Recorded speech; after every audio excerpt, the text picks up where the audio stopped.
हत्या को रोकने के लिए भी बड़ा कार्यक्रम हम लोग प्रारंभ करने जा रहे हैं।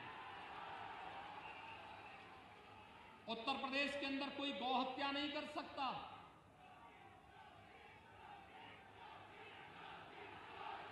मित्रों, कोई नहीं कर सकता।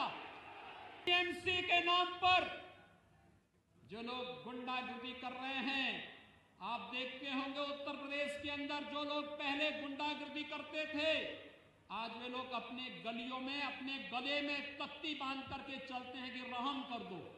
चुनाव की प्रक्रिया प्रारंभ हो चुकी है।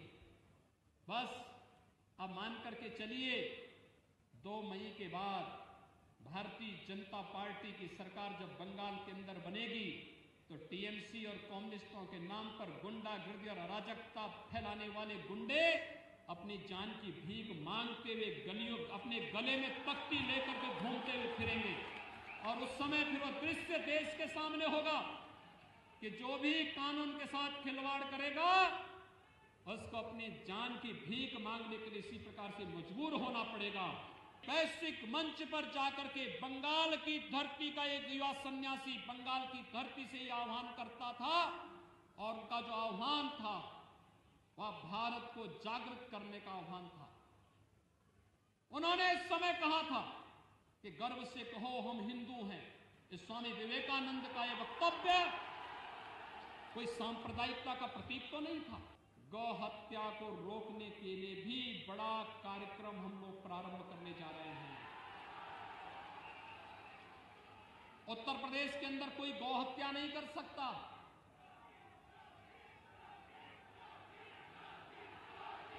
मित्रों, कोई नहीं कर सकता। हमारी सरकार 2017 में आई थी और 2017 में आते ही उत्तर प्रदेश के अंदर गौ तस्करी और इलीगल स्लॉटर हाउसेज एक झटके में बंद हो गए। 24 घंटे के अंदर बंद हुए थे। आप भारतीय जनता पार्टी की सरकार को लेकर के तो आइए, 24 घंटे के अंदर सभी इलीगल स्लॉटर हाउसेज बंद हो जाएंगे और 24 घंटे के अंदर ये तस्करी भी बंद हो जाएगी। गौ तस्करों को पता लग जाएगा कि गौ तस्करी, इलीगल स्लॉटरिंग और किसी भी प्रकार की अराजकता और अव्यवस्था का क्या दुष्परिणाम होगा। उत्तर प्रदेश के अंदर 4 वर्षों में कोई दंगा नहीं हुआ। किसी पर्व और त्योहार को कोई मनाने से रोक नहीं सकता। कोई भी यात्रा वहां पर आज प्रतिबंधित नहीं है। बंगाल में तो न्यायपालिका को यहां की सरकार से कहना पड़ता है कि अगर उत्तर प्रदेश में दुर्गा पूजा का आयोजन हो सकता तो बंगाल में क्यों नहीं हो सकता है। आपको याद होगा जब दुर्गा पूजा का समय और ईद का समय एक ही साथ पड़ा था या मुहर्रम का समय एक साथ पड़ा था, तो यहां की सरकार ने मुहर्रम के जुलूस को तो अनुमति दी, लेकिन दुर्गा पूजा के पंडालों में प्रतिबंध लगा दिया था। उत्तर प्रदेश में जब बात आई, उत्तर प्रदेश में हम लोगों ने कहा कि नहीं भाई, दुर्गा पूजा का जो समय होगा उस समय पूजा ही होगी और उस समय पूजा में कोई व्यवधान हम नहीं पड़ने देंगे।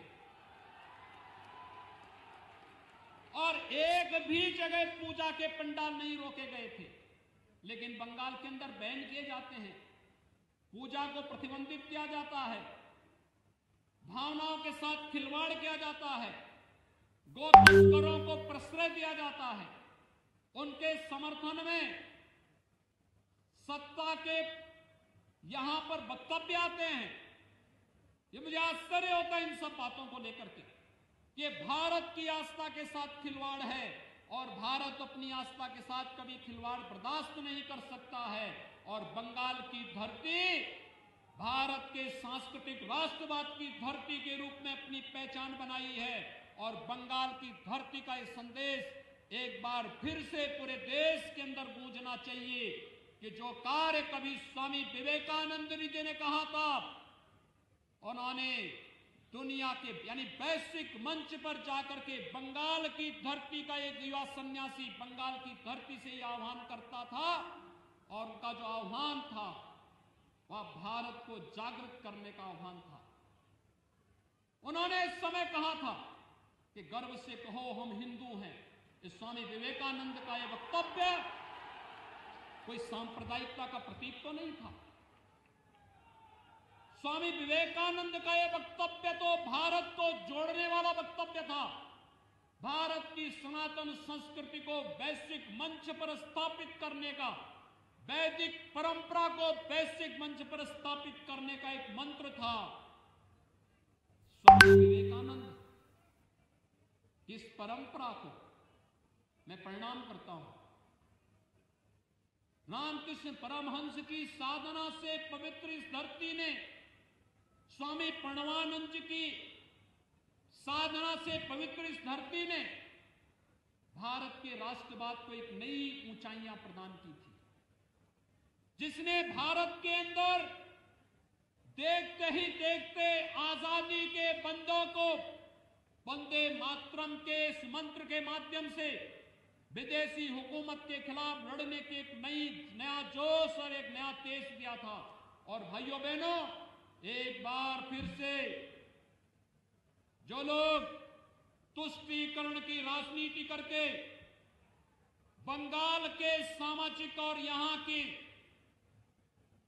आध्यात्मिक व्यवस्था के साथ, सांस्कृतिक व्यवस्था के साथ खिलवाड़ करके बंगाल की पहचान को अपने वोट बैंक के लिए नष्ट करना चाहते हैं, उनको मुंहतोड़ जवाब देने का अवसर आपके पास विधानसभा चुनाव के माध्यम से आया है।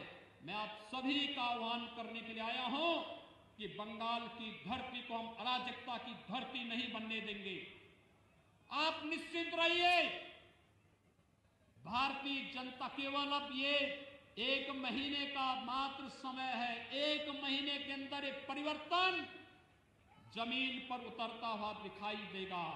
ये आपका एक जमावड़ा इस बात को प्रदर्शित करता है। तब टीएमसी के नाम पर जो लोग गुंडागर्दी कर रहे हैं, आप देखते होंगे उत्तर प्रदेश के अंदर जो लोग पहले गुंडागर्दी करते थे, आज वे लोग अपने गलियों में अपने गले में तख्ती बांध करके चलते हैं कि रहम कर दो। और मैं कह सकता हूं, मैं देख रहा था एक तस्वीर, भारतीय जनता पार्टी के एक कार्यकर्ता की बुजुर्ग माता को टीएमसी के गुंडों ने इस बेरहमी के साथ पीटा और उनके मुंह पर जो सूजन था उसको देखते हुए आंखों में आंसू आ रहे थे कि कितने बेरहम और बर्बर हैं ये लोग, कि एक महिला को भी नहीं छोड़ते। और अपराधी अगर अपराध करता है तो पुलिस का काम है अपराधी के खिलाफ कार्रवाई करना, प्रशासन का काम है, शासन का काम है उस अपराधी के खिलाफ कार्रवाई करना। लेकिन अगर शासन और प्रशासन अपराधी के खिलाफ कार्रवाई करने की बजाय वक्तव्य दें कि सूजन तो घर के विवाद का है, ये पीटने से नहीं सूजन आया है, ये सूजन तो दिखाई दे रहा है, मुझ पे चोट के निशान है, और तब भी बयान दिया जा रहा है कि ये सूजन तो मामूली से विवाद के कारण खड़ा हुआ है। आश्चर्य होता है मुझे, ये पार्टी बनकर के काम करना बंद करे। और मुझे लगता है कि बहुत समय नहीं, भाइयों बहनों, भारत निर्वाचन आयोग ने चुनाव की घोषणा कर दी, चुनाव की प्रक्रिया प्रारंभ हो चुकी है।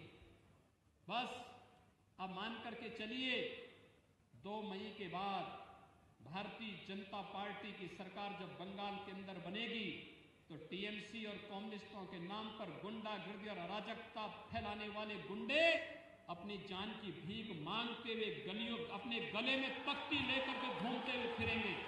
और उस समय फिर वह दृश्य देश के सामने होगा कि जो भी कानून के साथ खिलवाड़ करेगा उसको अपनी जान की भीख मांगने के लिए इसी प्रकार से मजबूर होना पड़ेगा। और तब उस समय के लिए हम सबको अपने को तैयार करना होगा, सारे मतभेदों को भुला करके बंगाल को उसकी पहचान को पुनर्स्थापित करने के लिए, बंगाल को विकास की राह पर ले चलने के लिए प्रधानमंत्री मोदी जी के नेतृत्व में एक भारत श्रेष्ठ भारत की परिकल्पना को साकार करने के लिए बंगाल के नागरिकों को भी रोजगार चाहिए, नौकरी चाहिए। बंगाल के नौजवानों के लिए भी अच्छे अवसर होने चाहिए। बंगाल के गरीबों को भी शासन की सुविधा का लाभ मिलना चाहिए। बंगाल के किसानों को भी प्रधानमंत्री किसान सम्मान निधि का लाभ मिलना ही चाहिए और बंगाल के गरीबों को भी स्वास्थ्य बीमा का कवर मिलना ही चाहिए। और ये तभी हो पाएगा जब भारतीय जनता पार्टी पूरी मेजोरिटी के साथ, फुल मेजोरिटी के साथ बंगाल के अंदर सरकार बनाएगी और डबल इंजन की सरकार बंगाल के अंदर भारतीय जनता पार्टी की सरकार और केंद्र में मोदी जी की सरकार जब मिलेगी, डबल इंजन की सरकार आपके विकास को उतनी ही गुना तेजी के साथ आगे बढ़ाने का कार्य करेगी। ये परिवर्तन यात्रा इसी विश्वास के साथ आज यहां पर इस आयोजन के साथ यहां पर आज यह आयोजन इसी उद्देश्य से संपन्न हो रहा है। मैं आप सबको, अभी हमारा होली का पर्व होने जा रहा है। होली पूरी भव्यता के साथ मनाई जाती है। होली के आयोजन के साथ आप सबको मैं अग्रिम शुभकामनाएं देता हूं, अभिनंदन करता हूं आप सभी का। और होली के उत्सव को चुनाव के साथ जोड़ते हुए ये रंग बिरंगी होली 2 मई को बंगाल के अंदर सांस्कृतिक राष्ट्रवाद की दीपावली का उत्सव भी मनाया जाना चाहिए। इस संकल्प के साथ हम सब आगे बढ़ेंगे। आप सबके प्रति मेरी शुभकामनाएं। धन्यवाद। जय जय श्री राम। जय जय श्री राम।